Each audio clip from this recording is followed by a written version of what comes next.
பர்திமேயு சுவிசேஷ ஊழியங்கள் வழங்கும் நற்செய்தி நேரம்.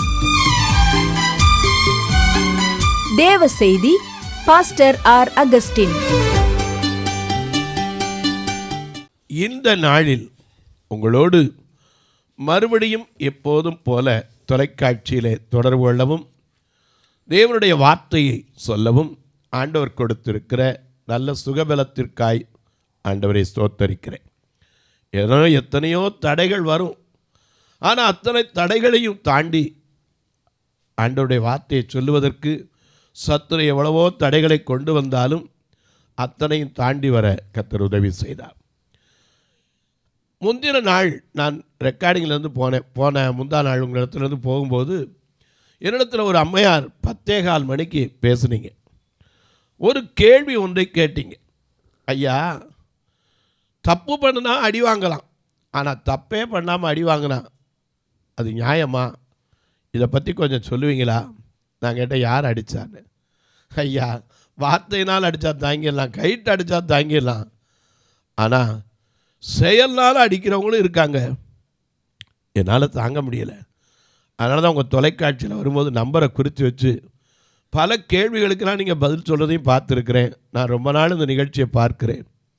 ஆகையினால இந்த ஒரு கேள்வியை உங்கள் முன்னாடி வச்சேன், தப்பாக இருந்தால் என்னை மன்னிச்சிருங்க அப்படின்னீங்க. நான் கேட்டேன், என்னம்மா நடந்த காரியம் என்னன்னு. நான் ஒரு நல்ல வேலையில் இருக்கிறேன், என் பெயரோ என் ஊரையோ நான் சொல்லுவது உங்களுக்கு சொன்னாலும் நீங்கள் தொலைக்காட்சியில் சொல்லக்கூடாது, சொல்ல மாட்டீங்க. எனக்கு வயது 27 வயது தான் ஆகிறது. என் வாழ்க்கையில் ஒரு நல்ல காரியத்தை கர்த்தர் அனுமதித்தார். என்னம்மா, நல்ல கல்வியை கொடுத்தார், அதே போல் நல்ல தகப்பன் தாயை கொடுத்தார். அதே போல் எனக்கு ஒரு நல்ல குடும்ப வாழ்க்கையை கொடுப்பதற்கும் ஆண்டவர் உதவி செய்தார். ரொம்ப அழகான பையன், பார்க்குறதுக்கே அப்படி ஒரு மாப்பிள்ளையான்னு சொல்லணும். நீங்கள் கண்ணு இருந்தால் உங்களுக்கு அவன் ஃபோட்டோ கூட அனுப்பி காமிப்பேன். நீங்கள் பார்க்குறதில்ல, நீங்களே சொல்லுவீங்க, நான் ஃபோட்டோ எப்பவும் போட மாட்டோம் அப்படின்னு சொல்லுவீங்க. அதனால நான் அதை அனுப்பலை. நல்ல பையன், கல்யாணம் நல்லபடியாக நடந்துச்சு. இவ்வளவுக்கும் சர்ச்சுக்கு போகிறவங்க தான், நல்ல ஆண்டவரை அறிந்தவங்க தான், அறியாதவங்க இல்லை. நானும் மனமகிழ்ச்சியோடு அந்த கல்யாண வாழ்க்கையில் காத்திருந்தேன். அந்த நாள் வந்தபோது எனக்கு மிகுந்த ஆவலோடு அடியெடுத்து வைக்க காத்திருந்தேன். எங்கள் அப்பாவும் ஒரு சீர்குறை இல்லாமல் நல்லா கொடுத்தார். ஆனால் கொடுத்து திருமணமாகி முதல்ல எல்லாருக்கும் நல்ல சாப்பாடு, எல்லா சொந்தக்காரங்களாம் திருப்தியாக வாழ்த்தி போனாங்க. ஆனால் இரவு போகும்போது எனக்கு ஒரு இடி காத்திருந்தது. என்னம்மான்னு போனவொன்னே அவர் கைகூப்பி மன்னிப்பு கேட்டார். எதற்காக? எனக்கு 2-3 தங்கைகள் இருக்கிறார்கள், அவளுக்கு திருமணம் ஆக வேண்டும் என்பதற்காக. என் அக்காவுக்கு 2 பேர் கல்யாணம் ஆயிடுச்சு, இன்னும் 2 தங்கச்சி இருக்கிறாங்க, அவங்களுக்கு கல்யாணம் இருக்கிறதுக்காக என்னை கட்டாயப்படுத்தி என் பெற்றோர் சம்மதிக்க வச்சுட்டாங்க.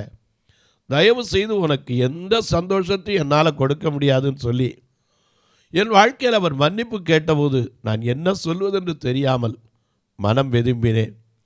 என்ன தவறையா செய்தேன், ஏன் எனக்கு இது ஆண்டவர் அனுமதித்தார் என்று கேட்டீங்க. உங்களுக்கு தான் பதில் சொல்ல போகிறேன். உங்களுடைய வேதாகமத்தை எங்கே இருந்தாலும் சரி, இந்த நிகழ்ச்சியை பார்க்குற யாராக இருந்தாலும் சரி, உங்கள் கையில் பைபிள் இருந்தால் மறக்கவே கூடாது. தயவு செய்து தேடி 1 பேதுரு 2வது அதிகாரம் 20வது வசனத்தை, 1 பேதுரு 2வது அதிகாரம் 20வது வசனத்தை எல்லாரும் தேடி எடுப்பீங்களா? எப்படி பாடுவேனா எனக்கு செய்ததை,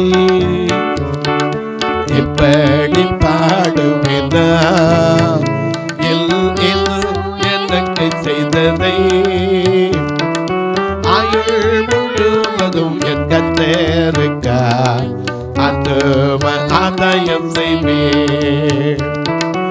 ஆயுள் முழுவதும் என் கர்த்தருக்காய் ஆத்தும ஆதாயம் செய்வேன்.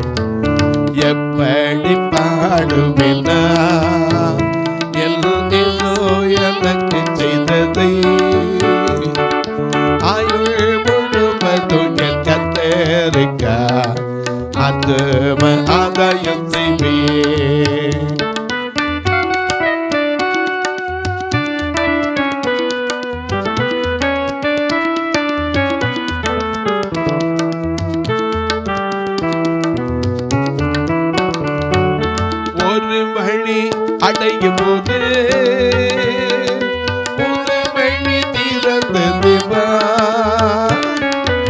ஒரு வழி அடையும் போது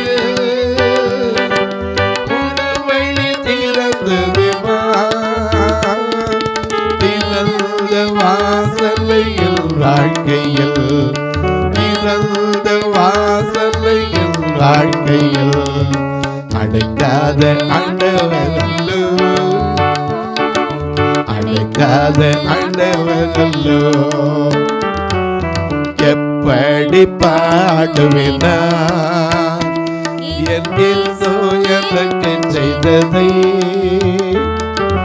எப்படி பாடுவேனா என் இயேசு எனக்கு செய்ததை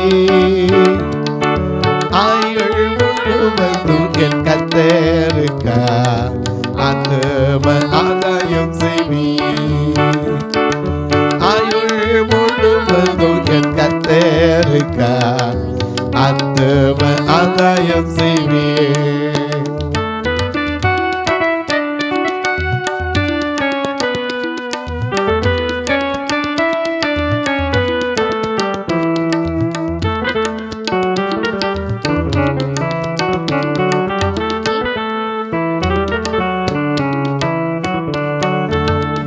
பக்கம் நெருக்கப்பட்டோ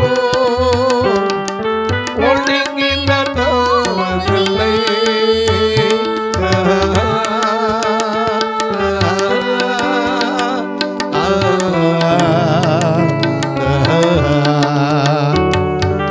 எப்பக்கம் நெருக்கப்பட்டோ ஒழுங்கில் போவதில்லை அப்பனின் மார்பினில் சாய்ந்தென்றுமே அப்பனின் மார்பினில் சாய்ந்தென்றுமே எப்போதும் பாடிடுவே எப்போதும் பாடிடுவே எப்படி எப்படி பாடுவேனா என் ஏதோ எனக்கு செய்ததே ஆயுள் முழுவதும் என் கர்த்தருக்கா ஆத்தும ஆதாயம் செய்வீர் ஆயுள் முழுவதும் என் கர்த்தருக்கா ஆத்தும ஆதாயம் செய்வீர். எல்லாம் எடுத்திருப்பீங்க. 1 பேதுரு 2ஆம் அதிகாரம் 20வது வசனத்தை வாசிக்க கேட்போமா? நீங்கள் குற்றம் செய்து அடிக்கப்படும் போது நல்ல கவனிங்க இதை மறக்கவே கூடாது. நீங்கள் யாராக இருந்தாலும் சரி, ஆணாக இருக்கலாம் பெண்ணாக இருக்கலாம், whether you or female or female, எல்லாருக்கும் இந்த வேதம் பொதுவானது. அதனால தான் சொல்லுது, நீங்கள் குற்றம் செய்து அடிக்கப்படும் போது பொறுமையோடு நல்ல கவனிங்க, பொறுமையோடு சகித்தால் அதனால் என்ன கீர்த்தி உண்டு? உண்மைதானே? ஏன்னா இன்னைக்கு குற்றம் செஞ்சா கண்டிப்பா என்ன செய்வாங்க? அடிக்கத்தான் செய்வாங்க. ஏன்னா நம்ம நாட்டிலே பழமொழி உண்டு, உப்பை தின்னவன் தண்ணி குடிக்கிறான், தப்பு பண்ணவன் தண்டனைக்கு தப்பான். நாம கூட அப்படித்தானே சொல்றோம், தப்பு பண்ணுறவங்கள அப்பா ஆண்டவர் வருகையில் தப்பு பண்ணுறவங்களாம் பார்த்துக்குவாரியா.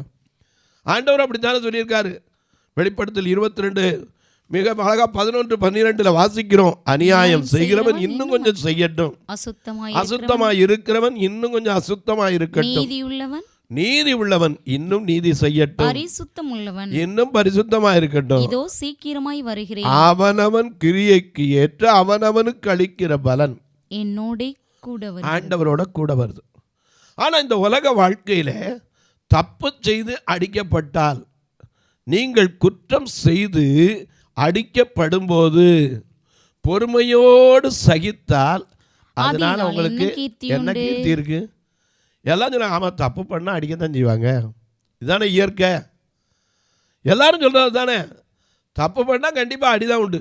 ஏன்னா சின்ன பிள்ளையாக இருந்தாலும் பெரியவங்களாக இருந்தாலும் சரி, சின்ன பிள்ளையாக இருக்கும்போது அம்மா அப்பா அடிப்பாங்க. எனக்கெல்லாம் நான் சின்ன பிள்ளையாக இருக்கும்போது நான் கண்ணு தெரியாமல் போயிடுச்சு 2 வயசில். சும்மா இருக்க மாட்டேன், சேட்டை சேட்டை பண்ணுவேன். இந்த நொங்கு வெட்டிக்கு குடி நொங்கு குடிப்பாங்க, அது இங்கெல்லாம் நாகரில் வெட்டி அப்படி கையில் கொடுத்துருவாங்க. ஆனால் அங்கே மற்ற இடங்கள்லாம் பார்த்தீங்கன்னா ராம்நாத் டிஸ்ட்ரிக்ட்லாம் அப்படி தோண்டி எடுப்பாங்க, அப்படி தோண்டி குடிக்கிறது. தனித்தனியாக எடுக்கிற நொங்கு உண்டு, குடி நொங்கு உண்டு. இந்த குடிநொங்க வாங்கி தின்னு விட்டு கிணத்துக்குள்ளே கொண்டு அந்த குழந்தைய போட்டுருவேன். அதுக்கு போட்டு அடி அடிப்பாங்க. எங்கேயா போட வேண்டியானே, இதில் கொண்டு எதுக்கு போடுறேன், கண்ணு தெரியாக்கிற கரெக்டாக எப்படி கிணறு தெரியுமாங்க. ஏன் சொல்ல, தப்பு வந்தால் நிச்சயமாக என்ன உண்டு, தண்டனை உண்டு. நிச்சயமாக எவனுக்கும் சரி ஆண்டவர் விட்டே வைக்க மாட்டார்.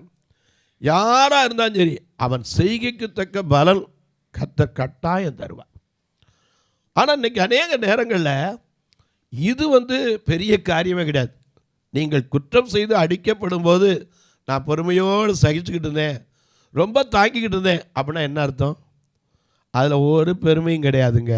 ஆனால் அடுத்த பகுதி சொல்லுது பாருங்க, நீங்கள் நன்மை செய்து பாடுபடும் போது, நல்ல கவனிங்க, நல்லதை செஞ்சுட்டு பாடுபடும் போது பொறுமையோடு சகித்தா அதுவே தேவனுடைய பார்வையிலே தேவனுக்கு முன்பாக பிரீதியா இருக்கிறது. இதற்காக நீங்கள் அழைக்கப்பட்டும் இருக்கிறீர்கள். இதற்காகவே நாம் அழைக்கப்பட்டிருக்கிறோம். ஏனெனில் கிறிஸ்துவும் உங்களுக்காக பாடுபட்டு நீங்கள் தம்முடைய அடிச்சுவடுகளை தொடர்ந்து வரும்படி உங்களுக்கு மாதிரியை பின்வைத்து போனார். எங்களை வாழ வைக்க வெங்கல சர்ப்பமானி, எங்களை வாழ வைக்க சர்ப்பமானி, நோக்கி பார்த்ததினா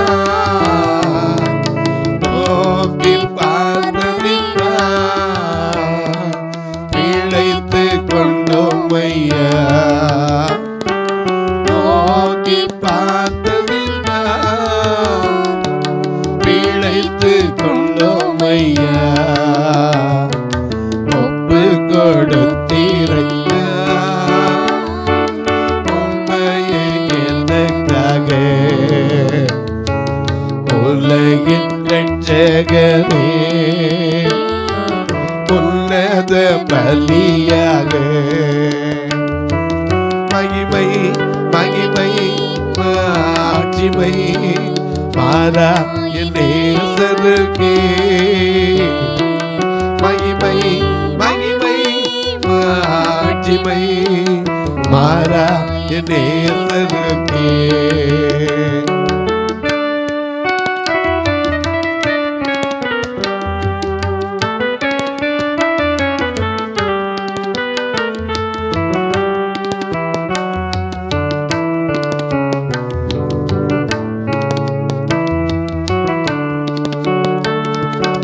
அப்பாவும் திருப்பீடத்தில் அப்பங்கள் நாகளையா, அப்பாவும் திருப்பீடத்தில் அப்பங்கள் நாகளையா, எப்போதும் இருந்த இனிமேலும் வருகின்ற இயேசு ராஜாவே, அனலோட்டு வையா அபிஷேகநாதனே, ஆராதனை ஆராதனை ஆராதனை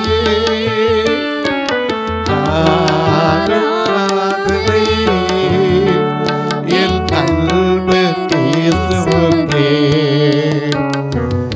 அன்பு இயேசுவே, மகிமை உமக்கன்றோ,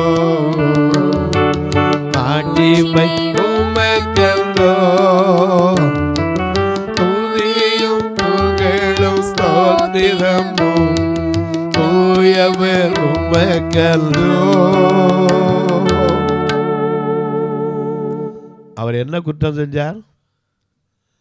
பிலாத்து கூட சொல்றான், இவரிடத்துல ஒரு குற்றத்தையும் காணவில்லை. ஜனங்கள் எல்லாரும் அவனை சிலுவையில் அறைய வேண்டும், அவனை சிலுவையில் அறைய வேண்டும் சொல்றாங்க. பிலாத்து கேட்கிறார், யோவான் 19ஆம் அதிகாரத்திலே அவருடைய மனைவி சொல்லிவிடுறா, ராத்திரி இந்த நீதிமானி நிமித்தம் நாம் அநேக பாடுகளை பட்டேன், அவருக்கு ஒன்று செய்ய வேண்டாம், அவரை எப்படியாவது தப்பு வைக்கணும்னு சொல்லி அவன் பண்ணாத முயற்சியே கிடையாது. எவ்வளவோ முயற்சி பண்ணான், இதே போல் தானியேலுக்கு பாருங்கள், தரியு ராஜா அவனை எப்படியாவது அந்த சிங்கக்கவியில் போடாமல் இருக்கிறதுக்கு வழி என்ன உண்டாலாம் பார்த்தான். ஆனால் முடியலை. கடைசியில் சிங்கக்கவியில் தான் போட்டான். ஆனால் என்ன தப்பு பண்ணா?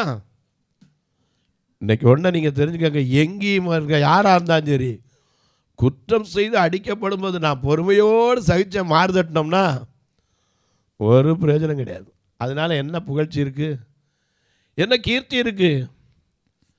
தப்பு பண்ணால் கண்டிப்பாக தண்டனை உண்டு. யாராக இருந்தாலும் சரி, ஆண்டவர் பார்வையிலும் சரி, அவர் நிச்சயமாக விடுவார், வந்து அவர் தண்டிக்கத்தான் செய்வார். ஆனால் தப்பே செய்யாமல் நீங்கள் அடிக்கப்பட்டால், ஏன்னா அடிங்கிறது நம்ம நினைக்கிறது கைட்டு அடிக்கிறது மட்டும் இல்லை, வார்த்தையினால் அடிக்கிறது, செயலினால் அடிக்கிறது, சிலரை அவமானத்தினால் அடிக்கிறது, எத்தனை இருக்குது. எனக்கு அன்பார்களே, ஒருவேளை இன்றைக்கு நீங்கள் இந்த நிகழ்ச்சியை பார்க்குற உங்களுக்கும் கூட இப்படிப்பட்ட அனுபவம் இருக்கலாம். இப்படிப்பட்ட அனுபவம் இருக்க வாய்ப்பு இருக்குது. அதே 1 பேதுரு 2ஆம் அதிகாரம் 19ஆம் வசனத்தையும் பாருங்க, மிக அழகா நமக்கு எழுதி வச்சிருக்கிறார். ஏனெனில் தேவன் மேல் பற்றுதலாய் இருக்கிற மனசாட்சி நிமித்தம், தேவன் மேல பற்றுதலாய் இருக்கிற மனசாட்சி நிமித்தம் ஒருவன் அநியாயமாய் பாடுபட்டு உபத்திரவங்களை பொறுமையாய் சகித்தால், அல்லேலூயா, உபத்திரவத்தை, அந்த உபத்திரவங்களை பொறுமையாய் சகித்தால் அதுவே பிரீதியாய் இருக்கும். அது பிரீதினா சமஸ்கிருத வார்த்தையிலிருந்து வந்தது. பிரியமாய் அல்லது ஏற்றதாய் என்று பொருள். ஏன்னா சங்கீதம் 19 கடைசியிலே நாம் வாசிக்கிறோம், எங்கள் கண்வலையும் மீட்பருமாகிய கர்த்தாவே, என் வாயின் வார்த்தைகளும் எங்கள் இருதயத்தின் தியானமும் உம்முடைய சமூகத்தில் பிரீதியாய் இருப்பதாக. பிரீதியானா ஏற்றதாய் இருக்கணும். எனக்கு கண்வானவர்களே, இன்னைக்கு அநேகருடைய வாழ்க்கையில் குற்றம் செஞ்சு அடிக்கப்படுறீங்களா, நல்லது செஞ்சு அடிக்கப்படுறீங்களா? நல்லா யோசிச்சு பாருங்க. நல்லது செஞ்சு அடிக்கப்பட்டா அது கட்டாயம் ஆண்டவர் நீதி வச்சிருப்பார். பொறுமையோடு சகித்தேன். இன்னைக்கு எத்தனையோ பெண்கள், புருஷன் குடியாரனா இருக்கான், தினம் போய் எங்கேயாவது குடிச்சிட்டு வந்து ராத்திரி போட்டு பாவம் சாப்பிட்டாலோ இல்லையோ தெரியாது, போட்டு அடி அடி அடின்னு என்ன செய்கிறான், அடிக்கிறான். எத்தனை வீட்டில் இருக்குது, யாருக்கு தெரியாது. நீதிமொழிகள் 20:1 நீதிமொழிகள் 20:1 என்ன சொல்லுகிறது?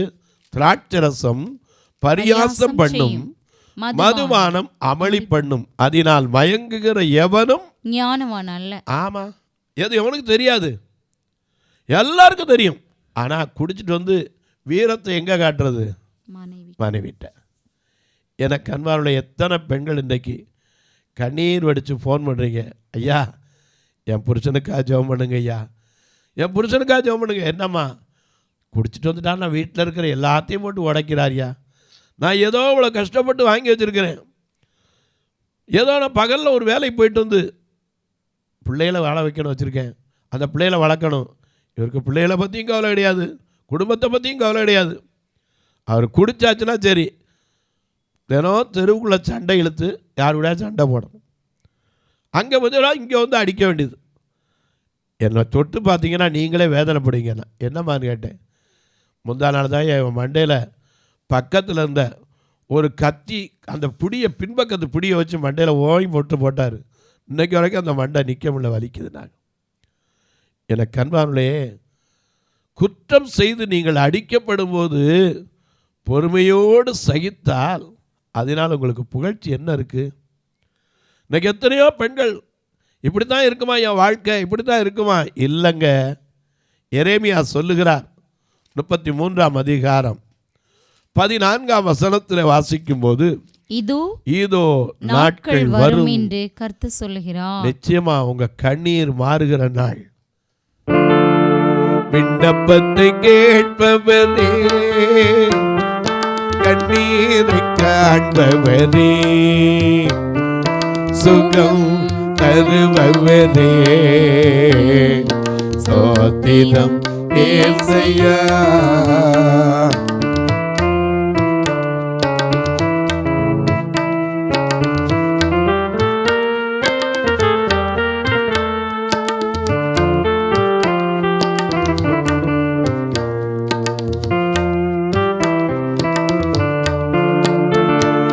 மும்மாலுடும்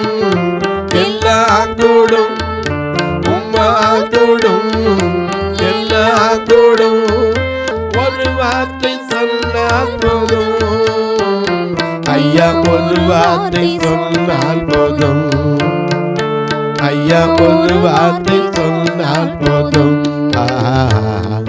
விண்ணப்பத்தை எங்கள் விண்ணப்பத்தை கேட்டவரே, கண்ணீரை காண்பவரே, சுகம் தருபவரே, ஸ்தோத்திரம் ஏசையா.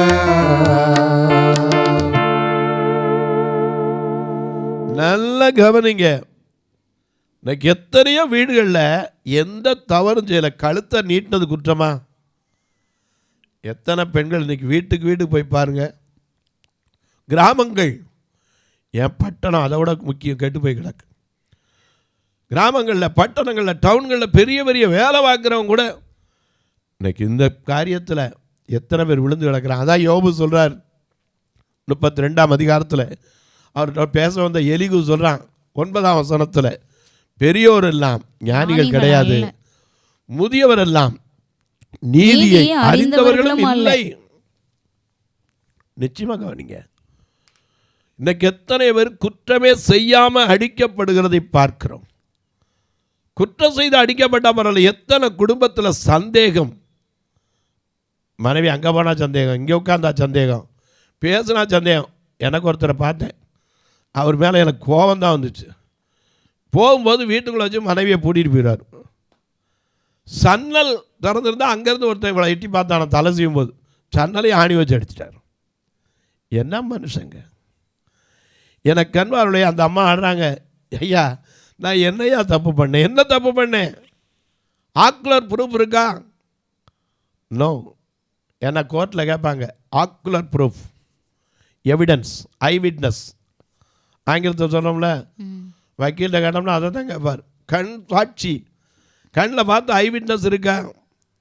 ஒன்றுமே இருக்காது. ஆனால் சந்தேகத்தினால எத்தனை பெண்கள், ஏன் குழந்தை இல்லாதனால எத்தனை பெண்கள் தள்ளிவிட்டு எந்த தப்புமே செய்யாமல் தண்டிக்கப்படுறாங்க. இன்றைக்கி எத்தனையோ பேர் இன்றைக்கி நிகழ்ச்சி முன்னாடி உட்கார்ந்துருப்பீங்க. உங்களுக்கு இந்த வேதனையை ஒருவேளை யாராவது இப்படிப்பட்ட நிலையில் இருந்தால் நீங்கள் ஆண்டவர்கிட்ட கேளுங்க, ஐயா என் கண்ணீரை உம்முடைய துருத்தியில் வச்சுருக்கேன்னு சொன்னீங்களே, கண்ணீரை காண்கிறேன்னு சொன்னீங்களே, கதறுதலை கேட்கிறேன்னு சொன்னீங்களே, எனக்கு ஒரு வழி தரப்பீங்களா? என் குடும்பத்தில் ஒரு மாற்றத்தை தருவீங்களா? நான் குற்றம் செய்யாமல் அடிக்கப்பட்டு நாள்தோறும் தண்டிக்கப்படுகிறேன், எனக்காக ஜெபம் பண்ணுங்கன்னு சொல்லி எத்தனை பேர் ஃபோன் பண்ணுறீங்க?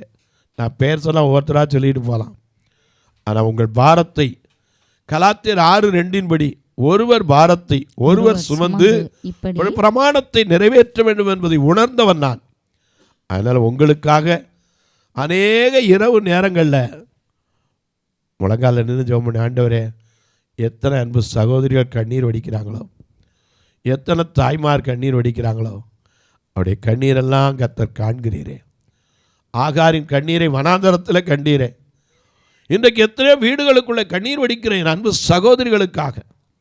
ஒரு விஷயம் இறங்கும் ஐயா என்று எப்போதும் போல உங்களுக்காக ஜெபிக்க போகிறேன். அதுக்கு முன்னாடி சில காரியத்தை சொல்ல, தொலைக்காட்சியை பார்க்குற என் அன்பு மக்களே, இந்த நிகழ்ச்சியை நாள்தோறும் பார்க்குறீங்க, கேட்குறீங்க, பரவசம் அடைகிறீங்க, ரொம்ப நல்லது. இந்த நிகழ்ச்சி தொடர்ந்து வரணும்னா ஒவ்வொரு நாளும் இந்த தொலைக்காட்சிக்கு வரணும்னா 5000 ரூபா வேணும். ஏன் பார்வையற்ற மக்கள் திருச்சபையில் திருநெல்வேலியில் ஞாயிற்றுக்கிழமை ஆராதனைக்கு ஜனங்களை கூட்டி வர்றதுக்கே 4000 ரூபா வேன் வாடகை. ஏன்னா ஒரு சொந்த வேன் வாங்க முடியல. இன்றைக்கி எத்தனை இடத்துல 4 பஸ்ஸு 5 பஸ்ஸு விட்டு ஆட்களை காட்டி கூட்டம், நான் பெரிய இடம் வச்சுருக்கேங்கிறாங்க. ஏன்டா அப்படிலாம் இல்லை. நான் ஞாயிற்றுக்கிழமை வந்தால் ஜெபம் பண்ணுவேன், ஆண்டவரே கொஞ்சமாக ஆட்களை கூட்டிகிட்டு வாங்க. ஏன்னா அவங்கள சாப்பிட வைக்கணும், அவளை கொண்டு போய் விடணும், அவங்களுக்கு தேவைகளை சந்திக்கணும். நீங்களும் இதற்காக செய்வீங்கள்.